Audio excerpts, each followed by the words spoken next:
Ça fait 4-5 mois que j'ai des bouffées délirantes. Certes, ça diminue, mais 5 mois après, quand mon chien meurt brutalement, je suis tellement perdu que j'en suis arrivé à croire qu'on l'a empoisonné, qu'on m'en veut à moi et à ma vie. Je m'enferme à double tour chez moi, je formate mon ordinateur parce que j'ai l'impression qu'il est pipé, je change de téléphone parce que j'ai l'impression qu'il est pipé. Aujourd'hui, je suis capable d'analyser la situation, mais à l'époque, pour moi, je me rends compte que je suis complètement perdu, quoi.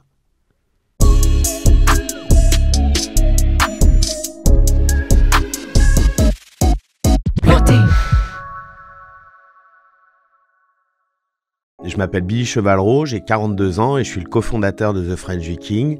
The French Viking, c'est une entreprise spécialisée dans la fabrication de mobilier en béton. On peut développer des pièces sur mesure pour des marques de luxe et on a aussi une gamme de produits finis avec des lavabos ou des tables qu'on fabrique à la commande et sur mesure pour nos clients. J'avais déjà eu une première expérience entrepreneuriale qui n'avait pas fonctionné et j'étais reparti travailler en finance, en gestion de patrimoine et l'idée de me relancer dans une aventure entrepreneuriale me titillait pas mal, mais cette fois-ci je voulais partir sur une activité plus créative, plus manuelle et comme ça, naturellement, chez moi, j'ai commencé à fabriquer des pièces. La première pièce que j'ai fabriquée, c'était un lampadaire en métal et en béton. Et hasard du calendrier, quelques mois après, je suis à une soirée où on me présente un mec qui s'appelle Nadir et qui fait lui aussi un peu de béton, mais avec son père. Et en fait, toute la soirée, on a parlé de béton, comment éventuellement on pourrait collaborer, comment il pourrait m'aider. Quelques jours après, il est venu chez moi, on a fait un pied de lampadaire en béton ensemble, il m'a donné des tuyaux. Et là, il m'a proposé en fait d'utiliser l'atelier qu'il occupait avec son père pour moi, ma production de lampes et de lampadaires. Et puis le courant est bien passé. Moi, j'ai découvert vraiment un savoir-faire qui était exceptionnel et sous-valorisé, j'ai envie de dire, où ils communiquaient pas assez. Ils étaient quand même plus spécialisés béton ciré, mais faisaient quelques pièces en béton. Et j'ai eu en fait l'envie de m'associer avec Nadir pour monter une entreprise. Donc très rapidement, on a pris la décision de monter une boîte ensemble.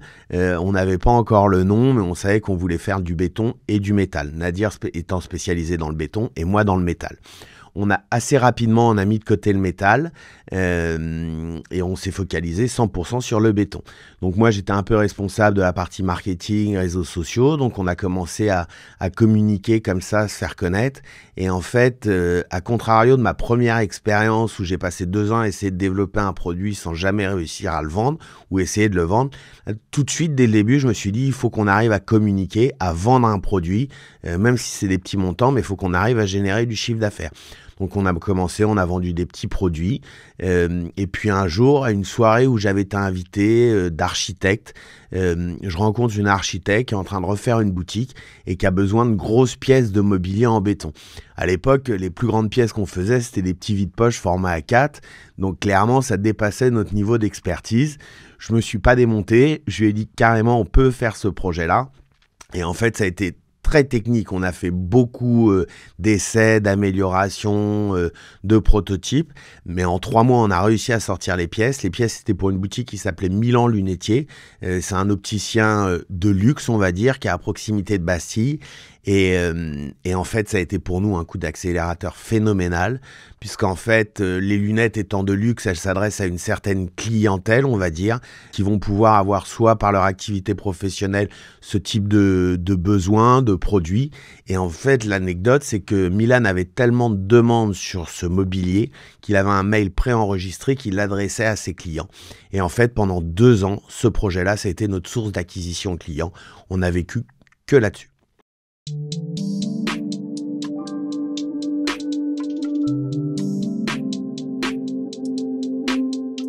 Alors ce premier projet avec Milan Lunetier, il est arrivé assez rapidement. Je pense que ça faisait 3 mois qu'on se connaissait avec Nadir. Donc clairement, vraiment, c'était un challenge. Et après, assez rapidement, les commandes en sur-mesure se sont développées. Donc je dirais que c'est progressivement, les ventes ont augmenté grâce vraiment à ce projet-là. Et après, ça fait un effet boule de neige. En fait, grâce à Milan Lunetier, on arrive à travailler avec les Galeries Lafayette, qui Galeries Lafayette vont par exemple derrière nous permettre d'avoir de nouveaux clients.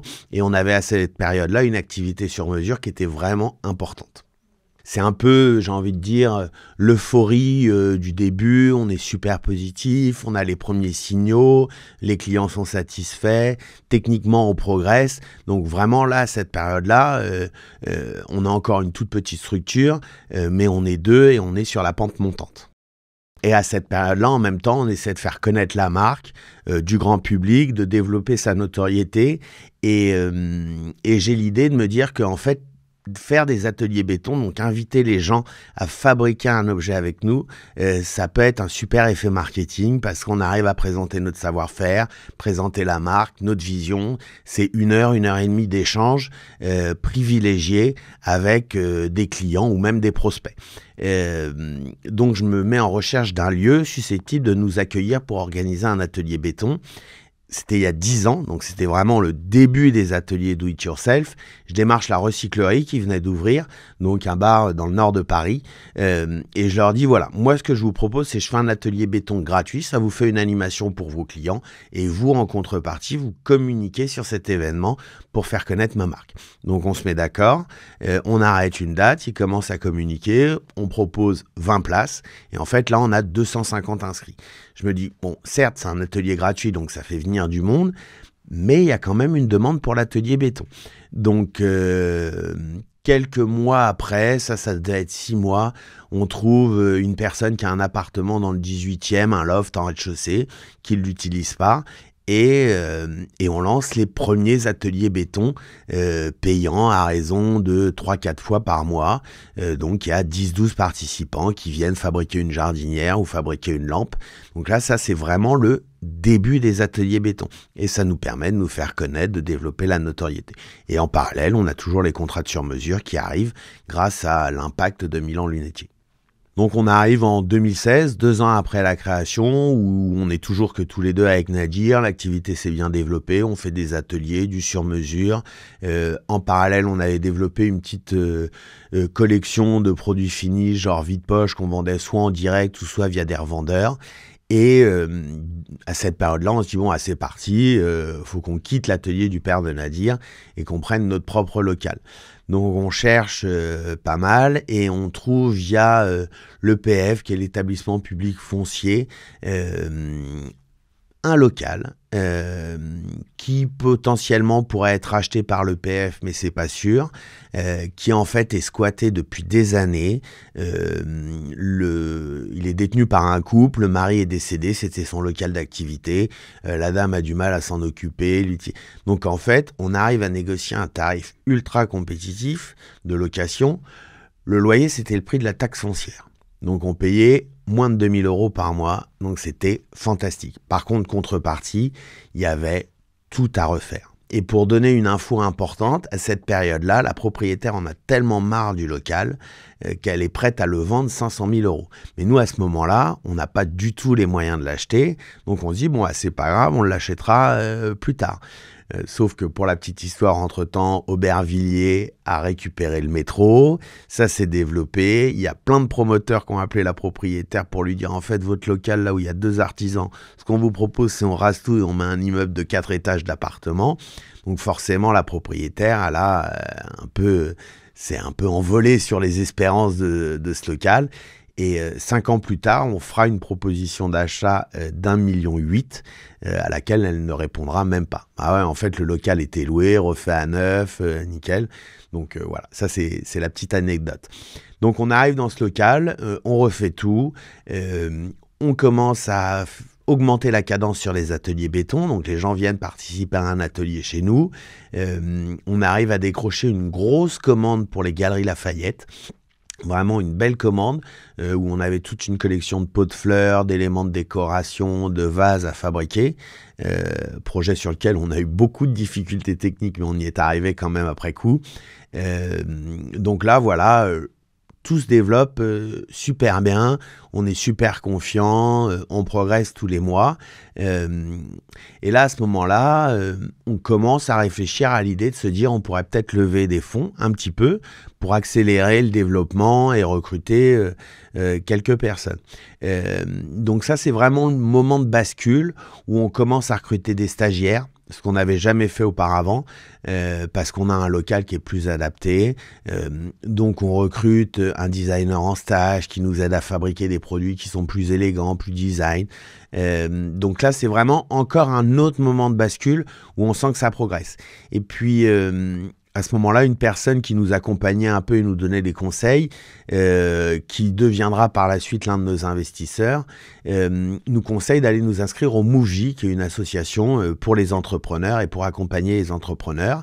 Donc là, dans le jury, il y a un entrepreneur qui nous dit « moi, je veux bien être votre mentor, si vous voulez, mais je veux bien même aller plus loin, c'est-à-dire que je suis prêt à investir pour vous appuyer et pour vous aider à vous développer. » Donc, on rentre avec lui dans un process de levée de fonds. On négocie pendant plusieurs mois.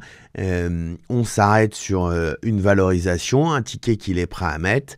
Et là, il décide de mettre 100 000 € et il me dit, moi, en fait, j'ai monté ma boîte avec un autre entrepreneur qui lui aussi a investi. Donc, si moi je mets, il va mettre. Et après, on a trouvé un troisième et un quatrième investisseur. Donc là, on arrive à sécuriser 150 000 €. On complète un peu avec de la dette bancaire BPI. Et là, franchement, c'est l'euphorie. On se dit, c'est parti, ça va continuer de se développer. On a vraiment tous les éléments. Donc, on commence à staffer un peu plus, enfin avoir une équipe un peu plus importante, mais de façon raisonnable et modérée. On commence à développer les kits do-it-yourself sur le concept assez simple qui est de se dire les gens adorent les ateliers béton, mais la personne qui est à Marseille ou qui est à Lyon, on va pas pouvoir l'adresser. Donc développons une box do-it-yourself où tu vas trouver tout le nécessaire pour fabriquer des objets en béton chez toi, donc le moule, le béton, le pigment, les gants, etc. Et tu fabriques ton objet en béton chez toi.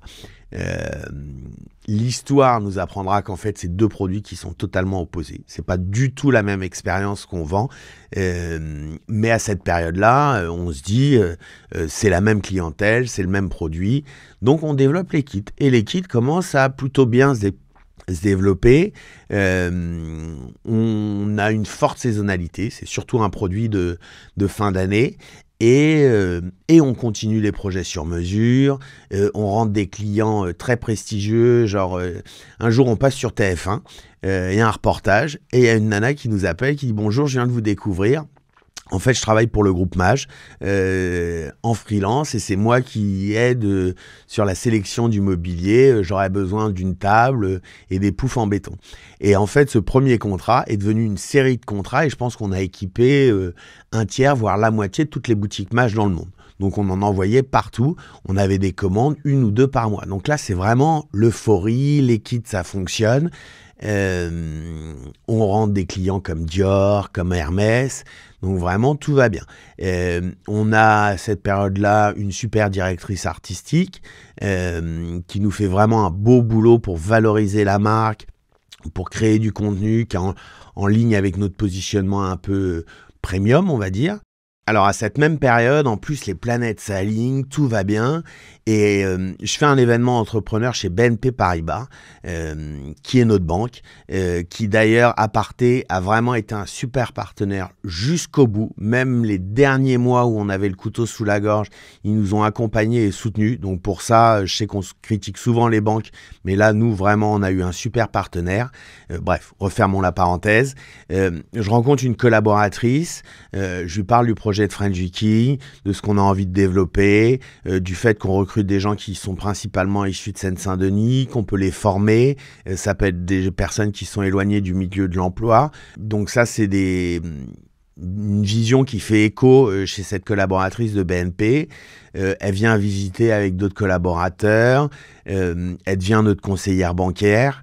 Et puis, on commence à organiser avec elle des team building pour ses équipes. Donc, c'est encore une façon de nous soutenir et de nous accompagner.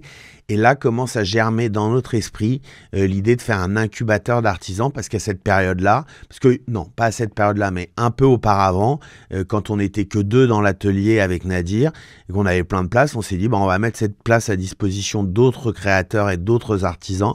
Donc pendant 1 an et demi, on héberge Samantha, qui est une paper artiste, et ça lui permet de lancer son activité, de rencontrer des clients, d'avoir un lieu, etc. Et on se dit que ça peut être un vrai plus, et c'est un coup de pouce qu'on a envie de donner aux autres créateurs. Donc on développe ce projet-là, on le présente au sein de BNP Paribas, on rencontre plein d'interlocuteurs assez sensibles à cette mission, et à chaque fois, on arrive à organiser des team building, des events avec eux, parce que pour eux, ça rentre dans leurs valeurs. Et donc, ça se finit en apothéose avec Nicolas, qui est un directeur d'Île-de-France à cette période-là, qui organise un team building pour toutes ses équipes. Et on se retrouve avec un atelier de 120 personnes sur une soirée. Donc là, voilà, ça continue. C'est vraiment l'euphorie. Et puis là, arrive le Covid.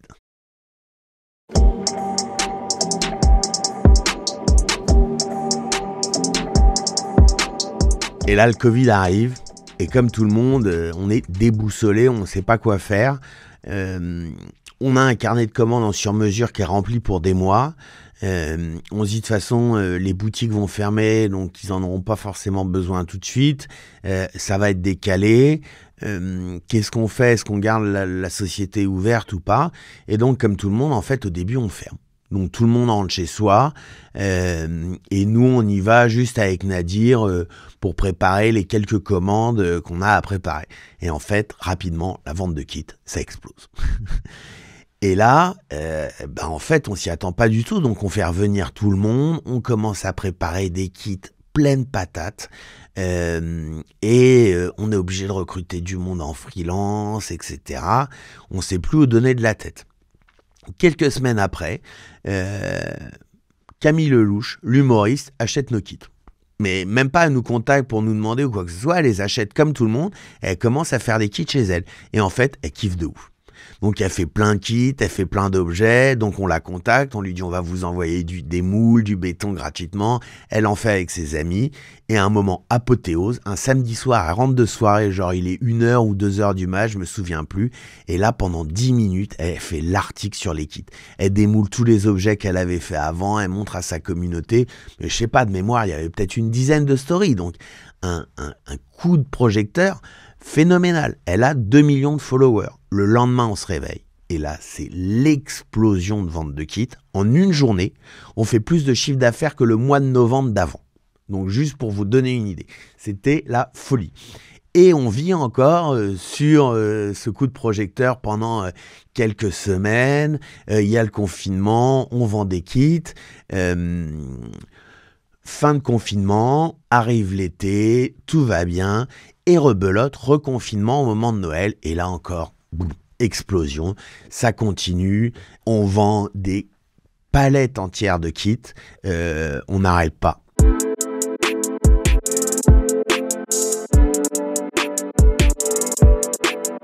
Là, on est vraiment au summum de l'aventure French Viking et on commence à avoir des problèmes très insistants avec notre bailleur de l'époque qui, flairant le bon coup sur son local d'activité, commence à essayer de nous pousser un peu d'or et nous, on a un bail précaire.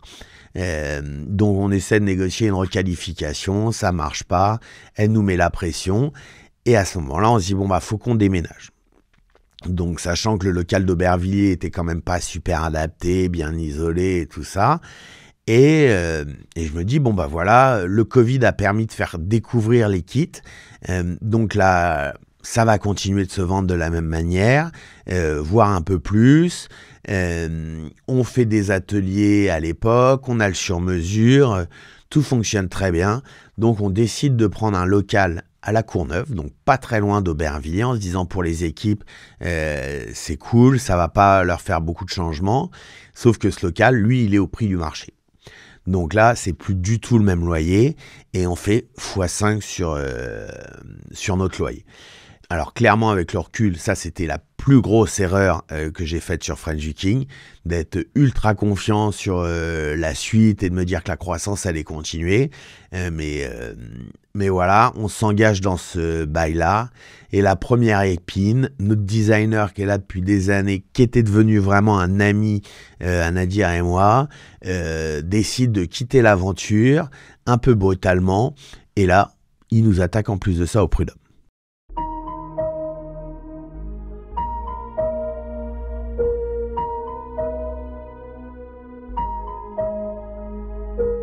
Donc là, on est super surpris et en fait, c'est notre premier stagiaire qui a fait 2 stages chez nous. C'est notre premier salarié et à l'époque où on fait le contrat de travail, je dis la vérité, je fais pas le boulot comme il faut. J'aurais dû prendre un avocat, tout faire, contrôler 2 fois. Je le fais faire par mon comptable. Et en fait, on signe une promesse d'embauche avec ce salarié pour un salaire X, mais pour une durée de travail de 39 heures par semaine. Quand le comptable fait son contrat de travail, il note le même salaire, mais il met 35 heures. Et en fait, pendant 2 ans, ce collaborateur, il a fait ses 39 heures comme si de rien n'était. Et une semaine après être parti, il est venu nous voir, il nous a dit, en fait, il y a une erreur dans mon contrat, soit vous me versez un préjudice, soit je vous attaque au prud'homme. Donc ce collaborateur, en fait, il nous demande 40 000 euros au prud'homme. Alors, on réussira à démontrer notre bonne foi parce qu'on avait la promesse d'embauche signée à 39 heures. On a démontré que tous les autres collaborateurs embauchés après travaillaient à 39 heures. Donc, le temps de travail, c'était 39 heures. Donc on a limité la casse, mais clairement ça a été dur parce que c'est pas la vision que j'ai les relations de travail. Une personne que je considérais comme mon ami se métamorphoser comme ça pour l'appât du gain, voilà, c'est pas la vision que j'ai de l'entreprise. Donc c'est plutôt à ce niveau-là que ça a été délicat. Après, très rapidement j'ai mis ça de côté et je me suis focalisé sur les autres galères qui arrivaient.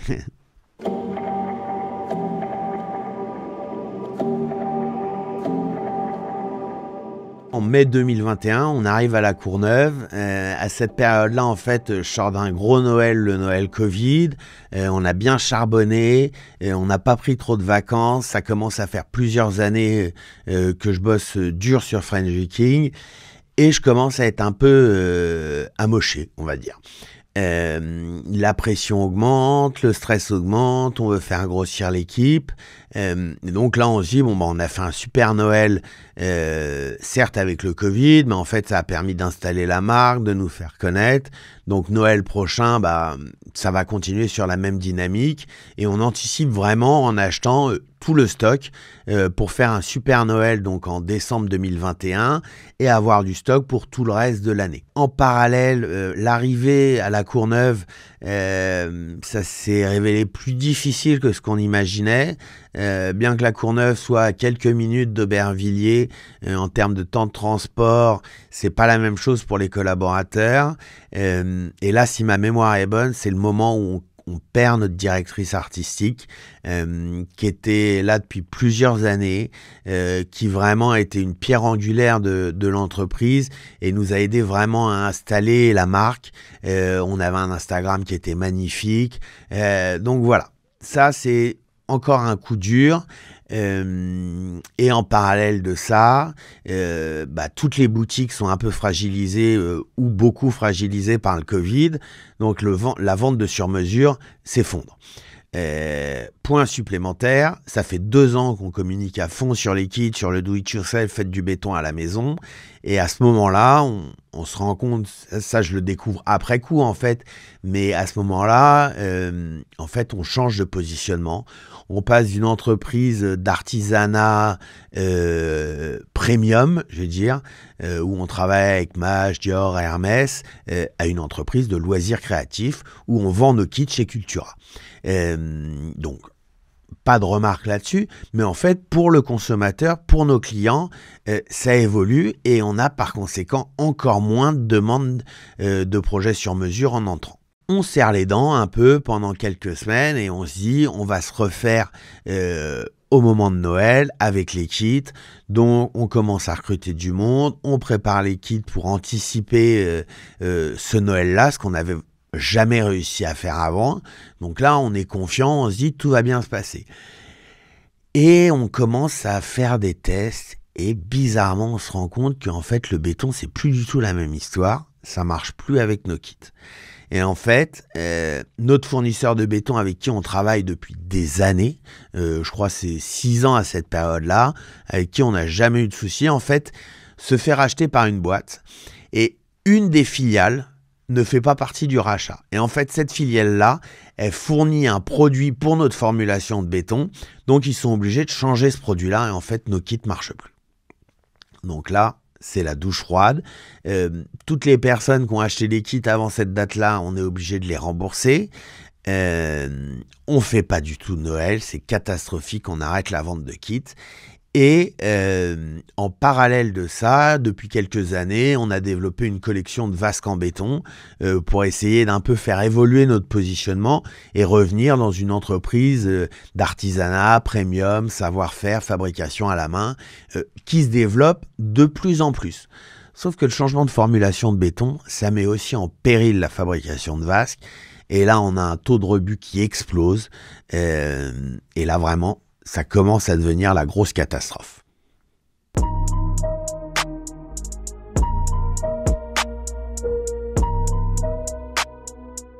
Moi, dans cette période-là, ça fait plusieurs mois en fait où je commence vraiment à traîner la patte.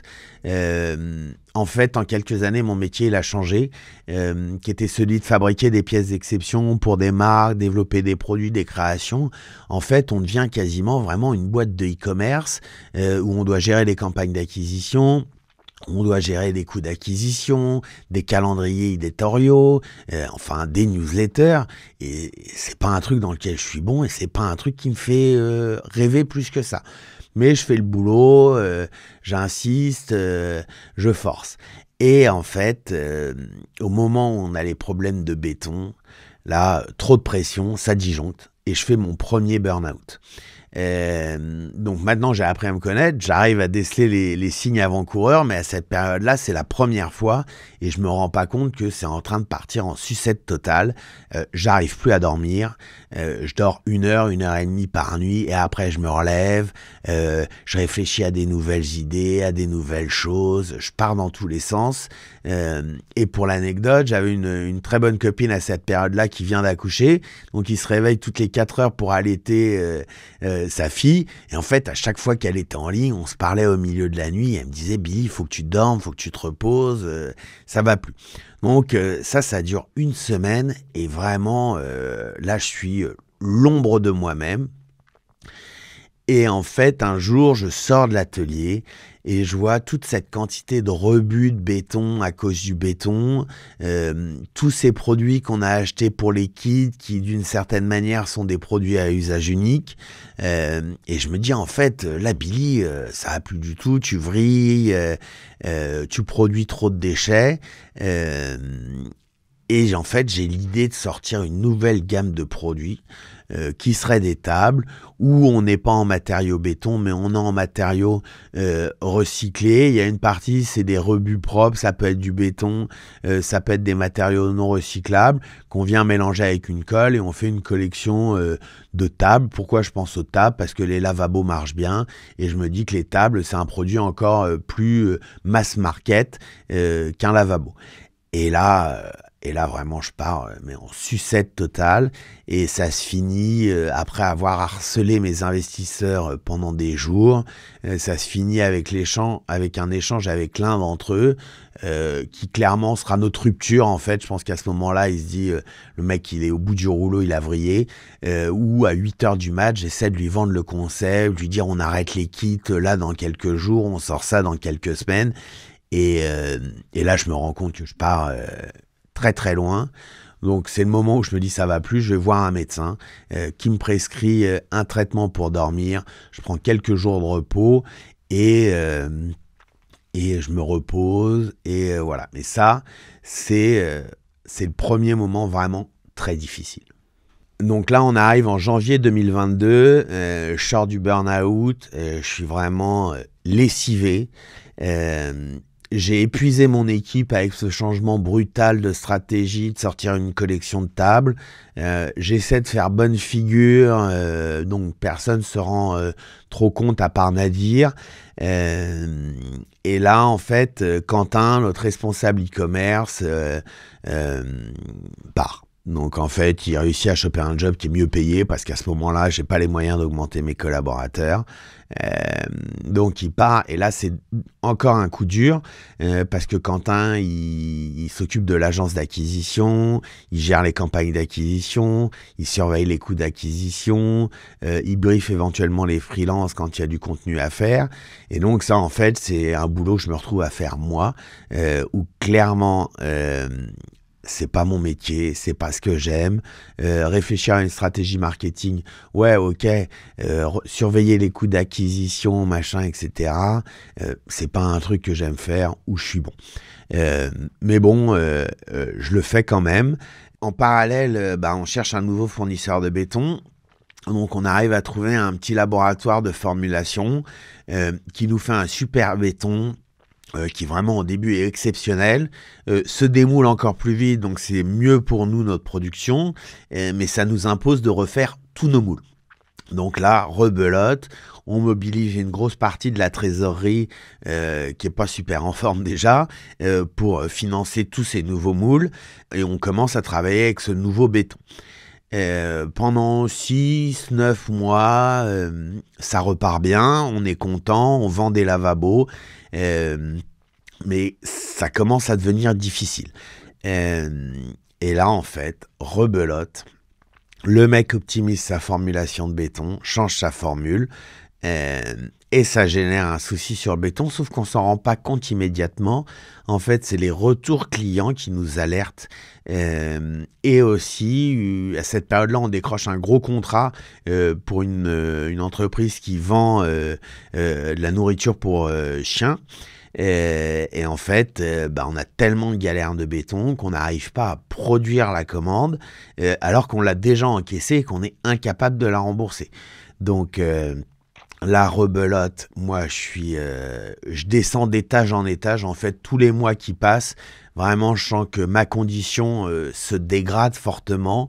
On arrive en janvier 2023, je suis vraiment lessivé, je suis au bout du rouleau, on n'a que des galères, quand je décroche le téléphone, c'est des gens qui se plaignent. Donc on change toutes les vasques endommagées, mais voilà, c'est que des galères. Et j'essaie de tenir, et je vois qu'à ce moment-là, on va pas avoir trop de solutions et qu'il va peut-être falloir penser à ouvrir une procédure de redressement judiciaire. Et là, en fait, c'est le deuxième burn-out, et là, vraiment, tout explose. J'ai tellement de stress et de pression en fait à ce moment-là que je développe ce qu'on appelle des bouffées délirantes.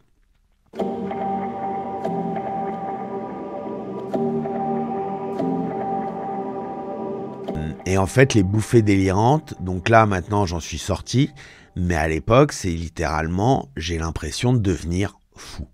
J'ai l'impression que mon téléphone est sur écoute, j'ai l'impression qu'on m'en veut, je commence à douter de l'honnêteté de mon associé, je commence à me méfier de tout le monde,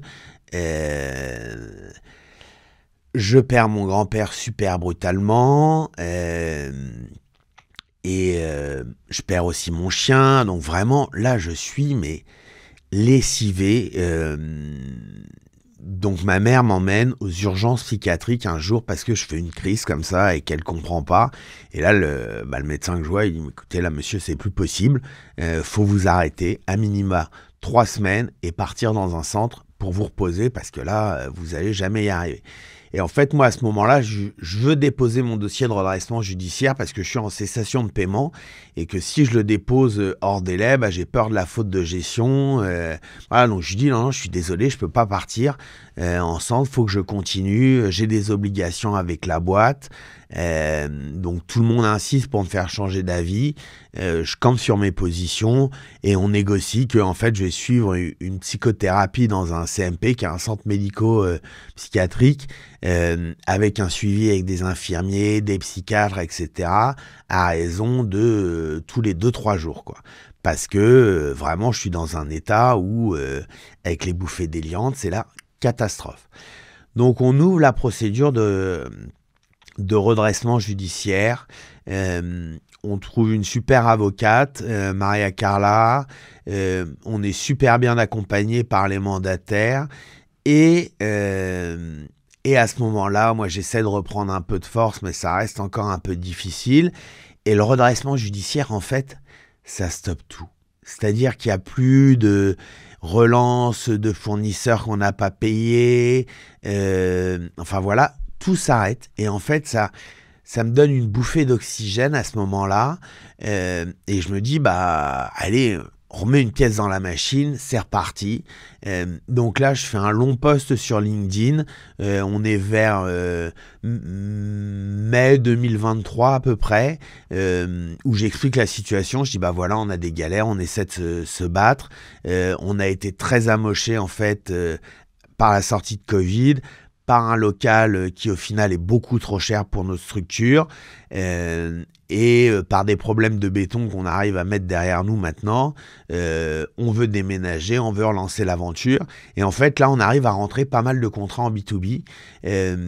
Donc je me dis, bon super, nos dettes, on va négocier un plan d'appurement sur 10 ans, on va l'étaler, on va déménager à Dreux, et en fait ça va le faire. Donc là, on arrive pendant l'été 2023. Sur certains contrats qu'on avait signés, il y en a qui sont décalés, il y en a qui sont annulés. Et en fait, rebelote, on n'arrive plus à payer notre loyer. On essaie de négocier la sortie de bail avec notre bailleur de la Courneuve, avec un effacement d'une partie des dettes, mais en fait, ça bloque au niveau de la holding qui est en Angleterre. Et là, on n'a pas d'autre choix que d'ouvrir une procédure de liquidation judiciaire. Donc là, on est fin septembre 2023. En parallèle de tous ces efforts que je déploie pour essayer de sauver French Viking, à cette période-là, je vais vraiment mal. L'ouverture du redressement judiciaire, pour moi, je le vis vraiment comme une catastrophe, comme un échec, comme 10 ans de jeter à la poubelle, de sacrifices qui au final n'ont rien donné. Donc je suis vraiment, voilà, je vois certains de mes amis qui, quand j'ai commencé French Viking il y a 10 ans, achetaient leur première résidence principale. 10 ans plus tard, ils ont tous super progressé dans leur job. Certains d'entre eux en sont rendus à acheter leur résidence secondaire. Et moi, je galère avec ma boîte où, en final, je suis payé une misère au regard de mon expérience. Je mets globalement rien de côté parce que ça ne me le permet pas. Et à ça s'ajoute un truc supplémentaire qui est de dire que si demain la boîte est liquidée ou si elle fait vraiment faillite, toi tu te retrouves en fait sans chômage. T'as rien du tout, quoi. Et en fait, ça fait 10 ans que t'es, on va dire, pseudo-chef d'entreprise ou chef d'entreprise.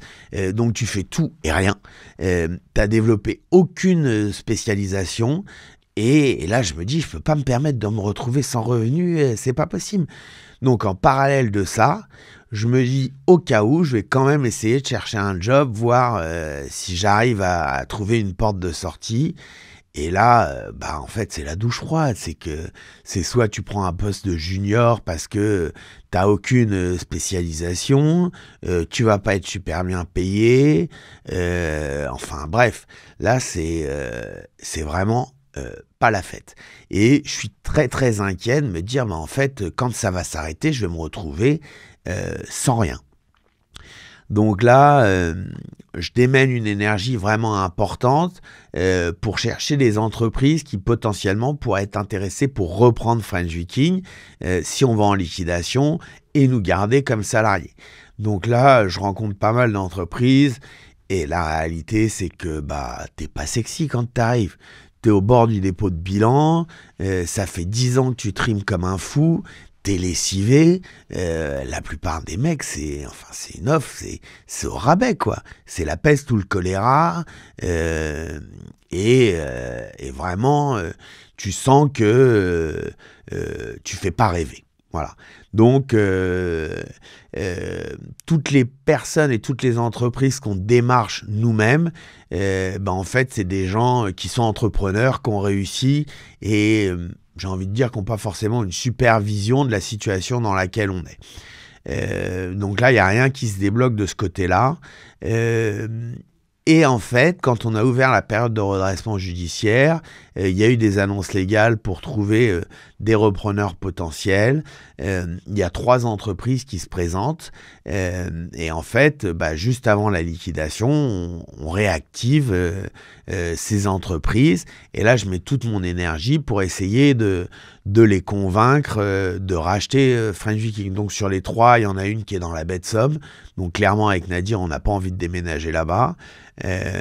Et après, il y a une entreprise espagnole qui propose de nous racheter en nous laissant implanter en Île-de-France avec une certaine liberté.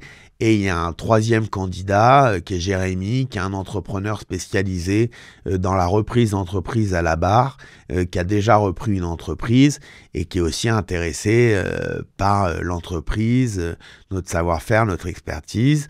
Donc là, on commence à bosser avec ces 2 repreneurs potentiels, réfléchir à des nouveaux produits, la stratégie de communication, où est-ce qu'on va s'implanter. Donc on trouve un local à Dreux, puisqu'on avait eu l'occasion de visiter Dreux avec un autre preneur. On se dit ça peut être pas mal, c'est pas trop loin de Paris, on peut faire le trajet. Donc voilà, on commence à bâtir l'après French Viking. Le 9 novembre, c'est l'audience de liquidation. Donc les 2 candidats se présentent. L'Espagnol, au dernier moment, en fait, il retire son offre. Donc là, ça crispe un peu. Et lui, Jérémy, est toujours derrière nous, croit au projet. Et en fait, c'est lui qui reprend le projet French Viking avec tous les collaborateurs. Donc à l'époque, on est 4. Et là, c'est le basculement. Je reprends un petit coup derrière la nuque quand l'entreprise est vendue 28 000 €. En fait, c'est la douche froide. Il y a quelques années, tu fais une levée de fonds pour une valorisation à 7 chiffres. Et puis là, en fait, ta boîte, retour à la réalité, en fait, on la rachète 28 000 €. Donc là, c'est assez dur. Mais bon, je me dis, voilà, ils nous gardent en salarié, on va relancer l'aventure, on déménage à Dreux, on repart sur une page blanche, et je me remets dans le projet. La réalité, c'est que je suis quand même bien cramé à ce moment-là. Ça fait des mois et des mois qu'on se bat. Nadir aussi est aussi bien fatigué. On est passé avec les salariés par toutes les étapes. Mais j'y crois et je m'implique à fond dans le projet. Alors pas comme un entrepreneur ou un fondateur, mais comme un salarié motivé. Et puis la réalité, c'est qu'au bout de 4 mois, je suis vraiment toujours amoché. Mais bon, je continue, je m'accroche. On décroche quelques contrats en sur-mesure qui nous permettent de nous maintenir à flot. On arrive à restructurer un peu avec Jérémy. Et lui, son objectif, en fait, c'est de sortir assez rapidement, de trouver un repreneur intéressé. Et en fait, on rencontre au détour de rencontres Arnaud, qui est un entrepreneur qui a créé Gasoil Production, donc qui est une grosse boîte d'aménagement, de fabrication de pièces sur mesure. Ils font beaucoup de boutiques de luxe, travaillent beaucoup dans le luxe.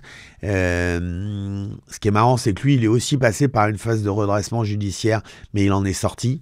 Donc il a réussi à remonter son entreprise. Et voilà, il est convenu que c'est lui qui rachète French Viking. Donc voilà, et là ça fait, il s'est passé 1 an en fait, 1 an pendant lequel j'étais salarié. Il y a 1 an, je m'étais juré de plus jamais redevenir entrepreneur. Cette expérience m'avait vraiment dégoûté. Et puis, je me reconstruis petit à petit. Mon regard évolue sur la situation, en fait. Quand French Viking est racheté, pour moi, vraiment, c'est un échec. J'ai pas réussi à atteindre les objectifs que je m'étais fixés. Je l'ai fait au détriment de ma santé. J'ai fait 2 burn-out. Mes proches, ma famille sont tous inquiets pour moi. Et là, je me dis, en fait, le jeu en valait pas du tout la chandelle. Et puis, au fil des mois, en fait, mon regard change. Je me dis que, quand même, en 10 ans, on a réussi à créer une belle boîte. On a, la mission de départ, c'était redonner ses lettres de noblesse au béton. En 10 ans, on a réussi. On a séduit plein de clients de luxe. On a réussi à constituer une équipe, des gens qui se sont impliqués à nos côtés, qui nous ont aidés à faire grandir le projet. On est passé de 2 jusqu'à 25 au maximum. J'ai fait des erreurs, mais je pense que ces erreurs-là, elles permettent de grandir. Cette deuxième expérience entrepreneuriale, elle est bien plus forte que la première. Et voilà, le principal, c'est de réussir à se relever, en fait.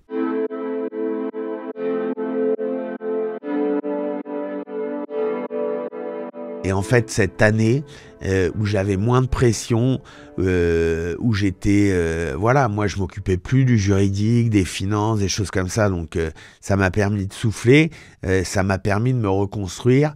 Et en fait, quand Arnaud a racheté French Viking, il m'a proposé de rejoindre le groupe avec cette fois-ci un rôle plus commercial pour French Viking et pour son entreprise.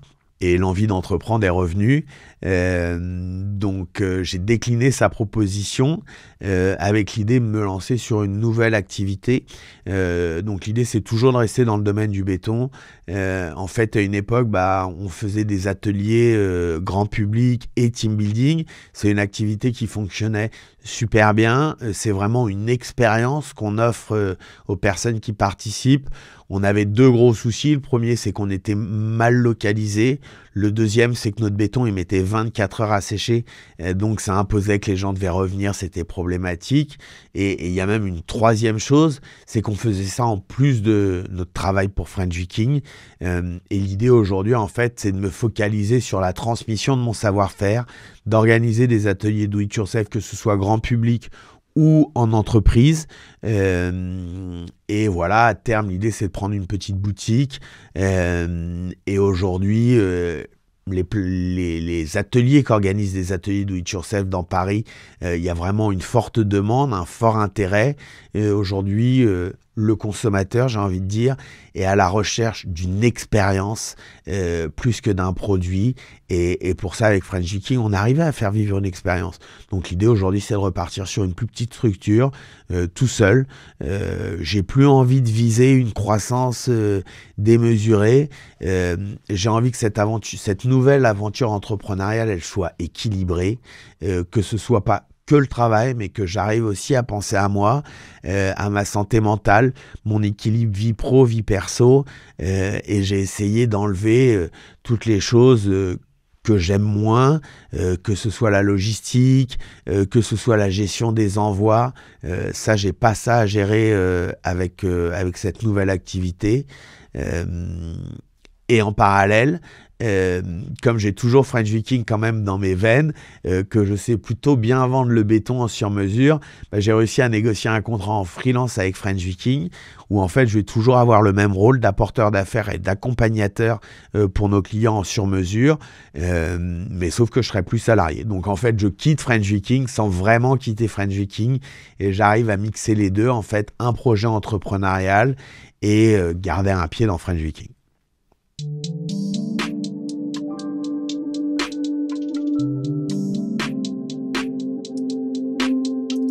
Alors même si aujourd'hui je lance une nouvelle activité entrepreneuriale, French Viking, et cette aventure m'a vraiment fait grandir, et Et si je devais garder quelque chose en tête, c'est que le voyage importe autant que la destination. C'est-à-dire dans French Viking, je me suis pas soucié du voyage, je ne voyais que la destination. Avoir l'entreprise la plus grosse, avoir le plus de clients possible, avoir le plus de collaborateurs possible, mais au détriment du voyage. C'est-à-dire comment ça se passe pendant qu'on est en train de construire tout ça.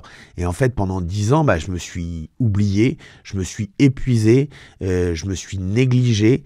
Et si j'avais un conseil à donner à tous les entrepreneurs, aussi modestement que ce soit, c'est penser à vous, penser au voyage, comment vous allez construire la vision que vous avez, et ne faites pas l'erreur que j'ai faite de vous oublier en chemin.